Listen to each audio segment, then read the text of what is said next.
салом арз мекунем ба кулли мухлисони телевизиони варзиш. Ин барномаи аут аст ва ман Фирдавси Хурсандам. Чӣ гуне ки шумо медонед, рӯзи 2 декабр зимни як маъракаи пуршукӯҳ ҷоизаи тӯби тиллоиро ба беҳтарин футболбоз супорида мешавад. Ва дӯстони азиз, имрӯз дар барномаи аут мо тасмим гирифтем ки дар мавриди ҳамин мавзӯъ ҳарфе зада бошем. Аз ин хотир пеш аз оне ки баҳсу баррасиро кушода намоем, ман ҳамсуҳбатони худро барои шумо шинос мекунам.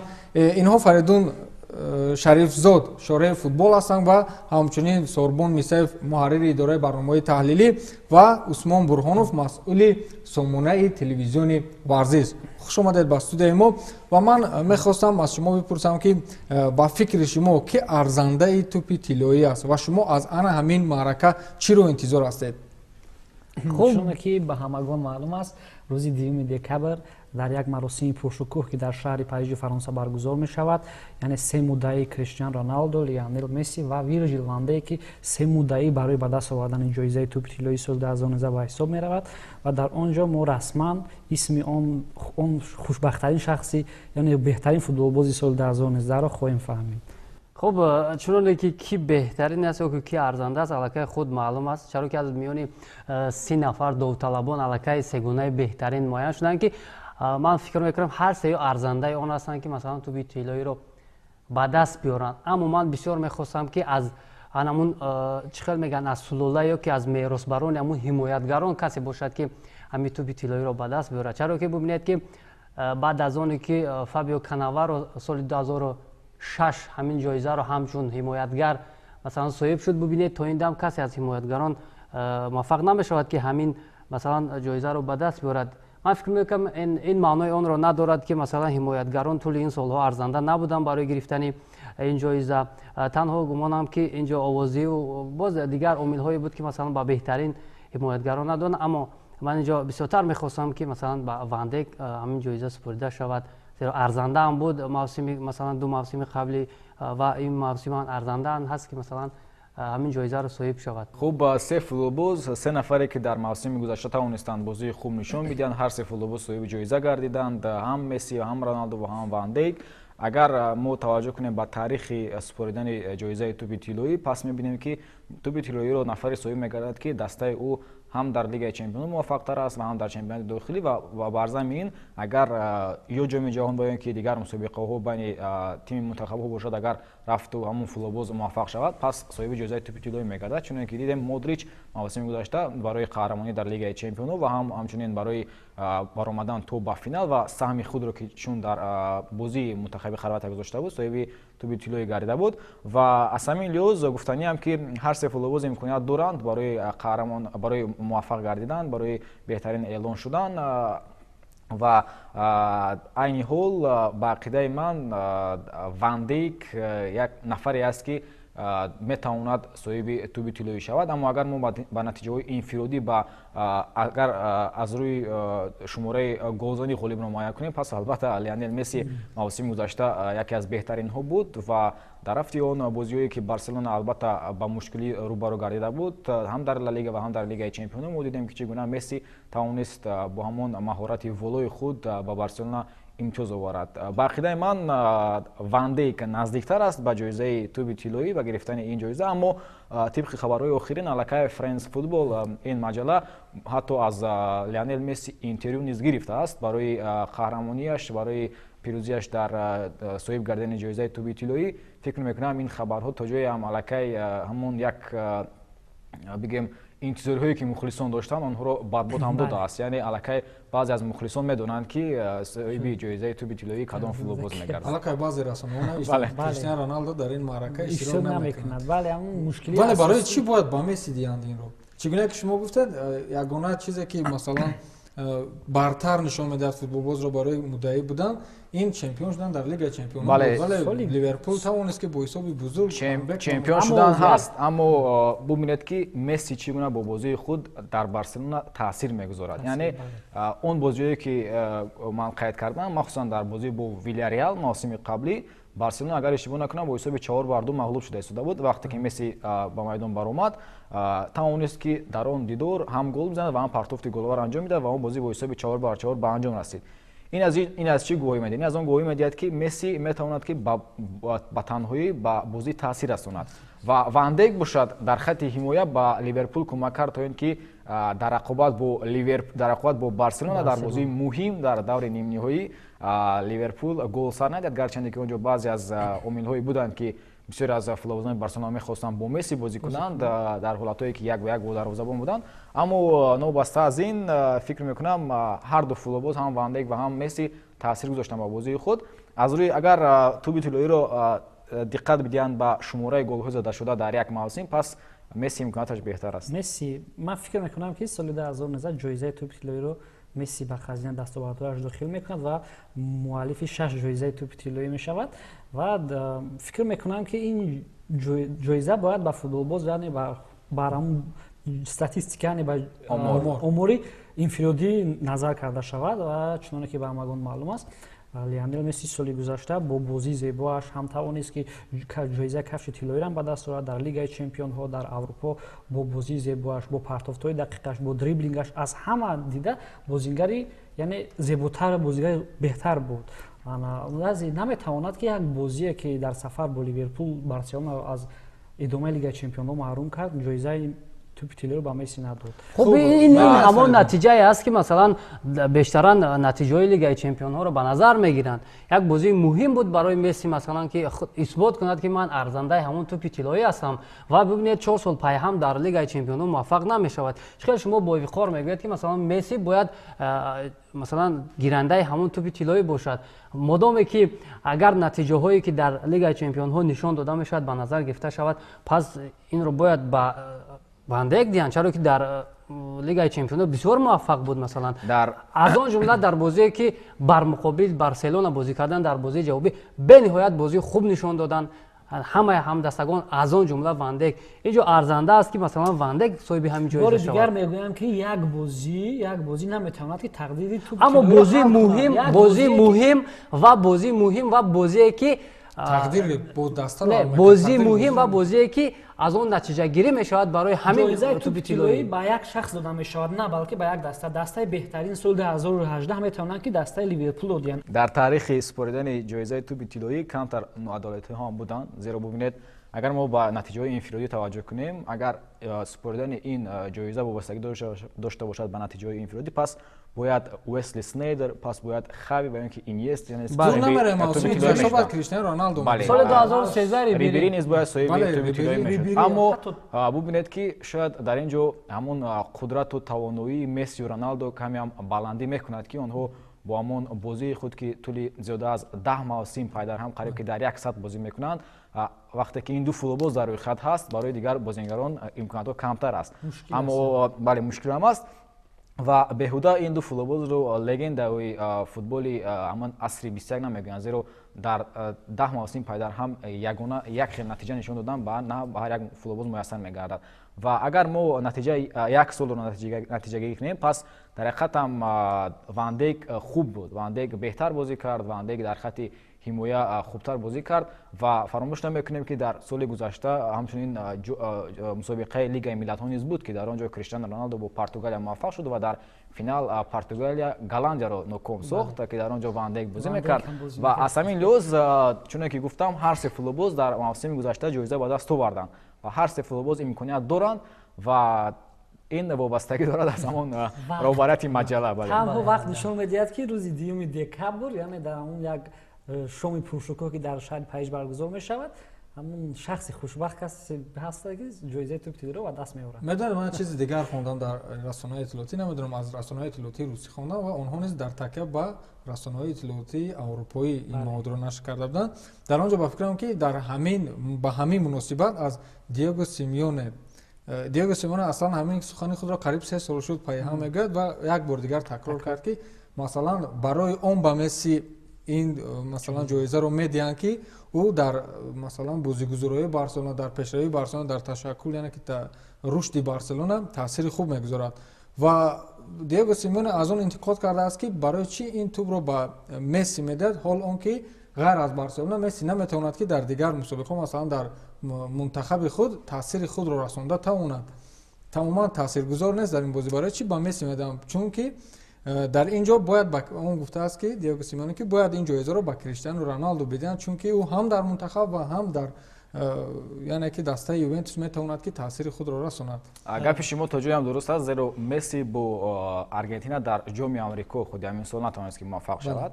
Зинаи сеюмро онҳо ишғол карданд ва дар ҳақиқат ҳам Месси дар ҳайати Аргентина талош мекунад ки дар бозӣ саҳми худро гузорад, аммо ба танҳоӣ фикр мекунам барои Месси камиам мушкил аст дар мунтахаби Аргентина.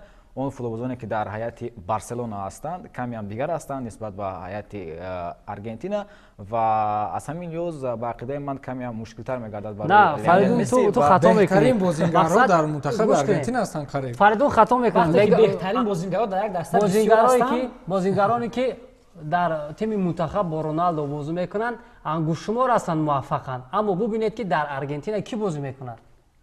ҳамон бозингароне ҳастанд ки 100% метавонанд ки ба Месси кӯмак кунанд барои муваффақ шуданаш дар мунтахаб. Аммо бозиаш футболбозоне ки дар таи 3-4 соли охир дар ҳамун масалан мунтахаби Аргентина бозии ҷаззобу масалан диданиро нишон намедиҳад. Бубинед натиҷаҳое ки футболбоз дар тими мунтахаб нишон медиҳад, албатта барои гирифтани тӯби тиллоӣ ба инобат гирифта мешавад. Роналдо масалан тавонист мавсими гузашта ҳамин мавсим буд ба фикрам қаҳрамони масалан Лигаи Миллатҳо шуданд, масалан суперҷоми Италияро ба даст оварданд.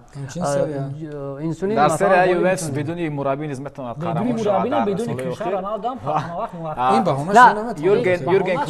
Юрген Клоп як чизи хубро қайд кард ки албатта Месси ин беҳтарин футболбози аср ҳаст, аммо мавсими оянда Ван Дейк яке аз беҳтаринҳо буд ва ҳатто беҳтар аз Роналду Месси бозӣ кард, гарчанде ки ӯ дар хатти ҳимоя аст ва аз рӯи ин гуфтаҳои Юрген Клоп айни ҳол шогирди ӯ яъне Вирҷил ван Дейк имконият дорад ки соҳиби ва суханони Юрген Клоп ҳақиқатан дорад. Дар бозии муқобили Барселона ин чиз баръалом мушоҳида мешавад.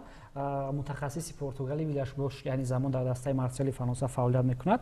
Яъне он гуфт ки ҷоизаи тӯби тиллоиро барои ба Криштиану Роналду тиҳанд, гарчанде ки ӯ муваффақ нашуд соли гузашта.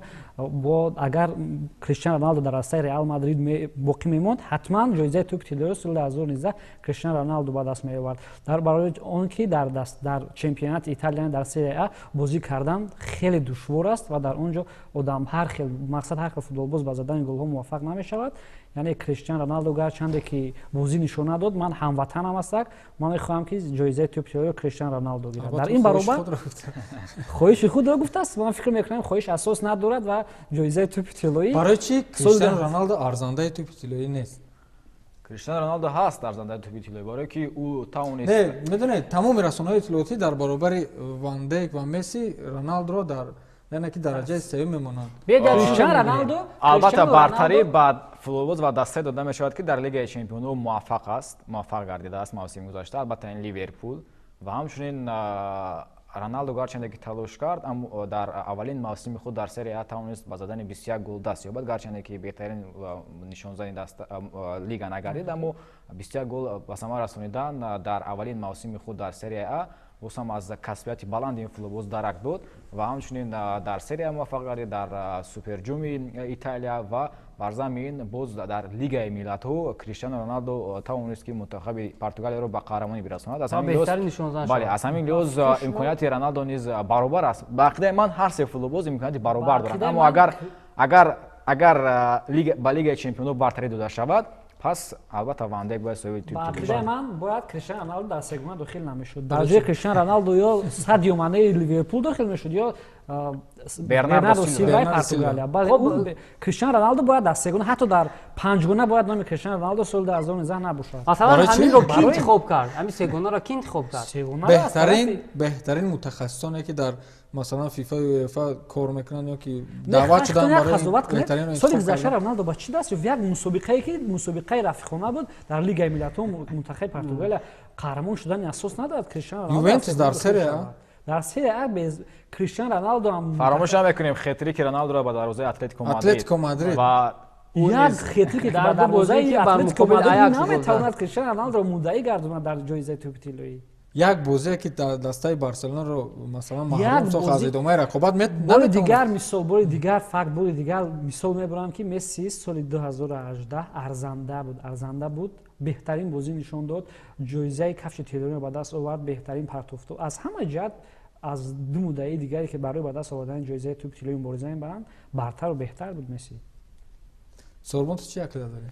خب شاید همین موقعی که مسی دارد مثلا از نگاه حمله‌ور مثلا بودن اگر مثلا وندیک هم به مانند مسی اگر حمله‌گر می بود همون نتیجه‌ای که نشان می‌دهد مسی همون رو با این نوبت میگیرن. ببینید در موقع خود مثلا من نسبت کریستیانو رونالدو ولی سخن گفتنی نیستم فقط در مورد وندیک ببینید در موقع خود وندیک بهترین است اما مسی در موقع خود مثلا بهترین است فقط یک چیز رو در نظر میگیرن مثلا وندیک هم گاه مثلا با هجوم پیوست میشود و پارتوفوی مثلا گلوار میکند اما وابسته به موقعی که مثلا وندیک دارد نه همه وقت در خط پیش است اما مسی در خط پیش است مثلا او اموری که شما گفتید او حمله‌ور است باید اون رو نشان بدهد اما ببینید که اینجا وندیک هم بنهایت بازی خوب نشان داد اگر لیگ چمپیون ها رو با میگویم یک بار دیگر اگر به نظر گیریم این البته حق حلال همون وندیک است. نکته دیگر رو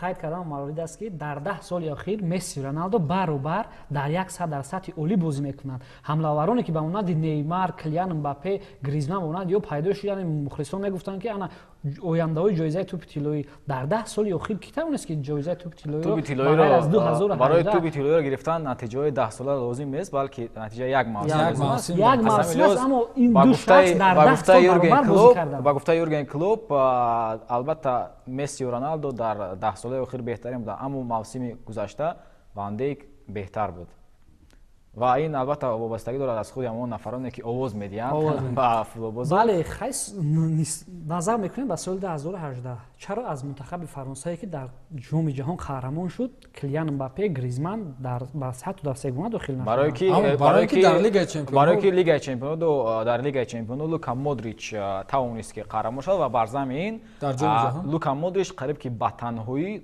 با منتخب خرواتیا کمک رسانید زیرا وقتی که ما با بازی خرواتیا در جام جهان توجه میکردیم لوکا مودریچ یکی از فوتبالبازان کلیدی بود نفری بود که با همون خاصیت‌های لیدری خود میتوانست که همدستگانش رو با پیش خوند و با پاس‌های سر وقتی خود در گل‌های البته منتخب خرواتیا نیز لوکا مودریچ یک موسم یک سال در منتخب بله خرواتیا انجام داد این کار رو هر سال مثل برای توپ طلایی رو گرفتن همون یک سال نتیجه خوب نشون دادن ارزنده بسنده است تا اینکه صاحب توپ طلایی شوند ارزنده است بر حد اینه که فکر میکنم سال گذشته که جایزه توپ طلایی رو لوکا مودریچ به دست آورد از روی عدالت نیست جایزه باید به کریستیانو رونالدو داده میشد. خوب خلاص وقت داور است و من میخوام اینجا پیشگویی شما رو فهمم با فکر شما کی میگیرد؟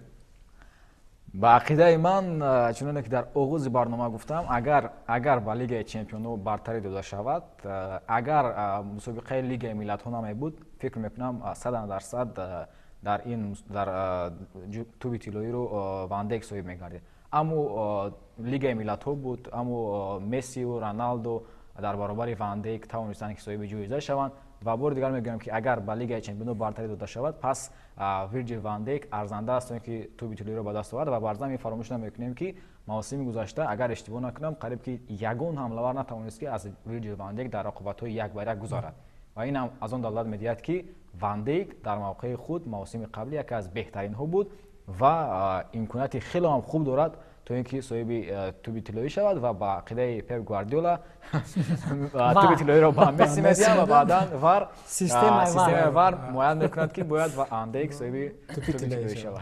سوربون برتری مسی زیادتر است برای توپ طلایی را صاحب شدن. من فکر میکنم که همون جایزه‌های انفرادی و دیگر همون زحمت‌های همین مسی رو بین نوبت گرفته فکر میکنم که ارزنده تر است مسی.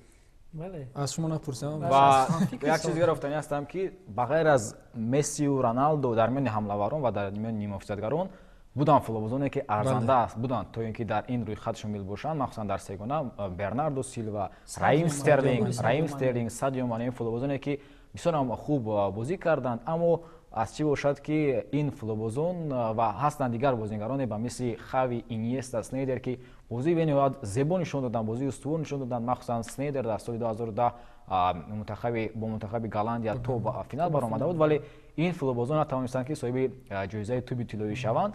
Ва ба ақидаи ман агар на балки вақте ки эраи Роналду, Месси ба анҷом мерасад, баъдан роҳи гирифтани тӯби тиллоӣ ба дигар футболбозон кушода мешавад, ҳамвор мешавад ва барои онҳо осонтар мегардад. ту бовар доред ки ҳамин эпохаи Роналду ва Месси дар гирифтани тӯби тиллоӣ ба охир расида бошад? фикр мекунам ки соли оянда яке аз ин ду нафар дар сегона қарор намегиранд. фикр мекунам ки то рӯзе ки Месси ва Роналду дар футбол вуҷуд доранд, барои дигар футболбозон ҷоизаи тӯби тиллоӣ гирифтан мушкилӣ бузург аст. то як муддати муайян ҳар ду футболбоз худ якташ ё ҳардуш бар сегона дохил мешаванд то рӯзе ки дар футбол ҳамин ду нафар боқӣ мемонанд. аммо хуб мешуд ки эпохаи ҳамин ду нафар масалан ба анҷом бирасад, неву мақсад ба дигар футболбозон имкон дода шавад. Масалан ҳамин мавсимо дар мо мебинем ки беҳтаринҳо аз Месси ва Роналду буданд, масалан бисёр бозии хуб ҳам нишон доданд, аммо шояд инҷо мафияи футбол бошад, намедонам, шояд ягон омилҳои дигар, аммо ба он бозигарони хубе ки масалан ҳастанд имконият дода намешавад. Чаро бозигузори хубе ки масалан мавсимои охир ҳам Салоҳ, масалан ҳам Мане, ҳам масалан Бернардо Силва бисёр бозиҳои хуб нишон дода истоданд, аммо ба ҳам беҳтаринҳо масалан ба ҳам сегонаи беҳтарин шомил намешаванд. беҳтаринҳое ки Сорбон мегӯяд, аммо маъмулан мисол Левандовскиро мисол мебарем. Левандовски айни замон беҳтарин нишонзан аст дар Аврупо, балки дар ҷаҳон. амин муваффақияти ҳамун Левандовски то ахир намеравад. Мешавад ки то аз оғози мавсим, аз оғози моҳи январ футболбоз дастпад бо наметавонад дигар гол зада, аммо Месси, Роналду бар ҳамон як сатҳи олӣ бозӣ мекунанд то ахири мавсим. Яъне ҳамин эпохаи ҳамин ду футболбоз тӯи 10 сол аст ки миллиард, ҳатто миллиардҳо нафарро мафтуни шайраи футбол намудааст. футбол аз пушти Месси, Роналду ҳазорҳо мухлис пайдо намудааст. чӣ гунае ки баъзе аз коршиносон ва мухлисони футбол мегӯянд, мо айни ҳол хушбахттарин нафарон ҳастем ки хушбахттарин мухлисони футбол ҳастем ки дар эпохаи Роналду ва Месси қарор доранд. Зеро бубинед ки зиёда аз 10 сол дар як сатҳ бозӣ кардан ва зиёда аз 10 сол зиёда аз 20-30 гол ба самар расонидан на ба ҳар як футболбоз муяссар мегардад. Футболбозоне ҳастанд ки дар як мавсим метавонанд 20 гол бизананд, аммо мавсими оянда дигар нест мешаванд. Муҳаммад Салоҳ хуб бозӣ кунад, аммо Левандовски задани зиёда аз 20 гол дар як мавсим ва тӯли 10 сол ин корро анҷом додан на ба ҳар як футболбоз муяссар мегардад ва ин боз ҳам аз касбияти баланди ин футболбозон ва аз истеъдоди баланди ин ду албатта нобиғаи футбол дарак медиҳад. хуб дӯстони азиз, суҳбате доштем атрофи ҳамон маросими пуршукӯе ки рӯзи 2 декабр дар Париж баргузор мешавад, яъне супоридани ҷоизаи тӯби тиллоӣ, ва ба хулосае омадем ки вақт довар аст ва ҳоло чизе гуфта намешавад ва мо ҳатман рӯзи 2 декабр шоҳид мешавем ки ин ҷоизаи бузургро кадом футболбоз соҳиб мешавад. ин барномаи авд буд ва ман Фирдавси Хурсанд будам. То барномаи дигар, хайр.